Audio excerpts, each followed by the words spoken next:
My collection is currently worth about $75,000. Not an exaggeration, not lying. I like it's kind of insane to me. I think now is the time to sell half of my collection.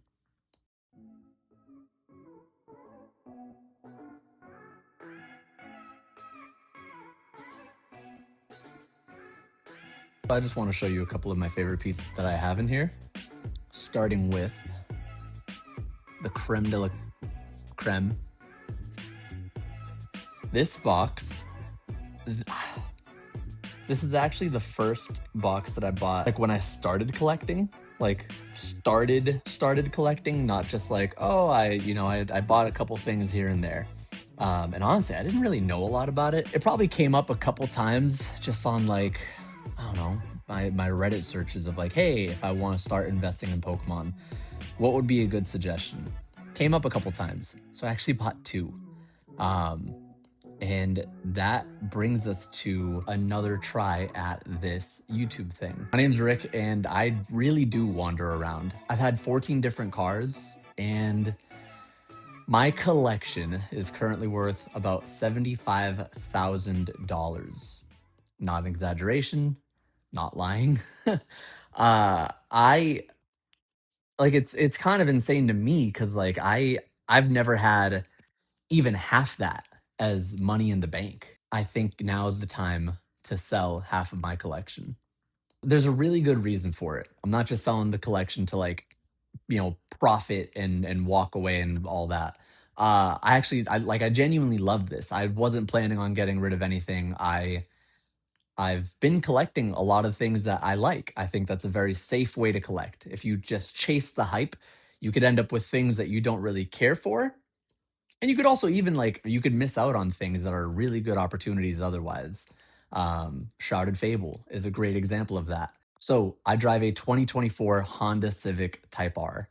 When I was a kid, the FD2 Type R was like my everything. I had an FA5, which is the American version, but it was only an SI, so I couldn't get a Type R here in America, and I came this close to pulling the trigger on doing a conversion kit, but I never did it. I bring up all the different cars because I've tried to find like the car for me. I've tried to find like the all-purpose, the fun, the engaging, the beautiful, and it just never worked out until this car. But that's a whole different story for another different time. The point is, I started collecting again in 2024 after the World Championship announcement where they showed Enz Reshiram.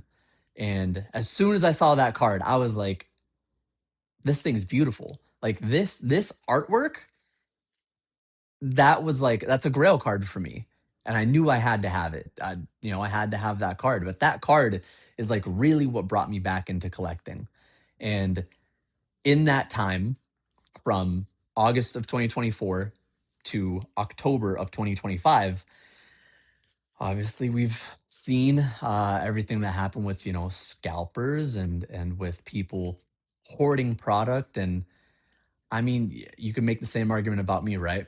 The fact is, like, it's a really good opportunity for anybody to be in this hobby if you like it. Again, there are people who are doing it for the wrong reasons and they don't really have that connection with Pokemon. I've been playing Pokemon since I was like 3 or 4 years old, no exaggeration. 1997 or 1998. I would not be able to date it, but I genuinely do love Pokemon, and because of that, I've gone really hard on collecting Pokemon. I don't think it matters which TCG you get into, so long as it's actually something that you're genuinely passionate about. Pick your collectible and then diversify too. You don't just have to be in Pokemon. Someone has said that diversity is the only free lunch in life. I really like that saying. I think you should be in Pokemon. You should have a 401k. You should have all these different things because you need to be set for your future.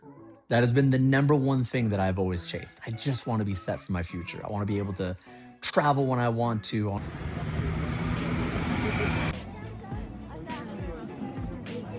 want to be able to buy the things that I want to be able to buy. And like, is that consumerism?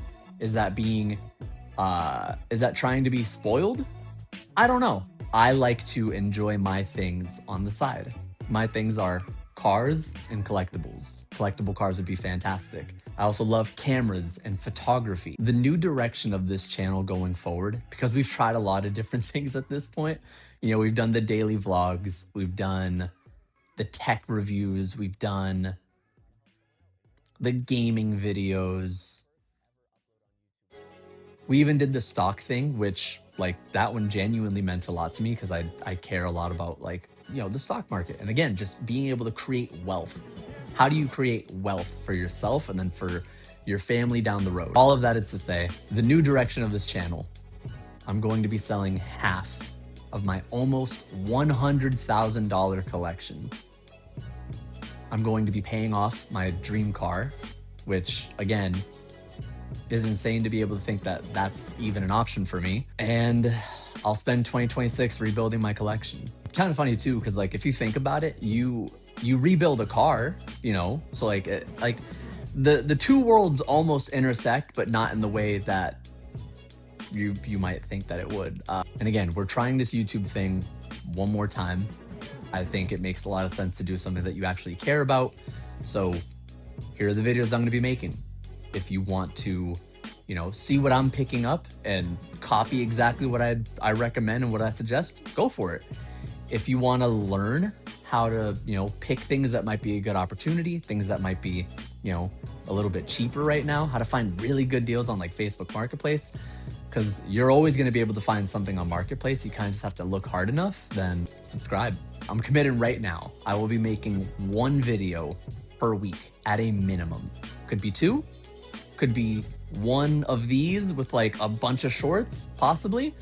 But for sure, I'm committing to one a week. So if you're interested in collectibles, if you're interested in, you know, financial freedom, or if you want to find alternative investments, you're in the right place.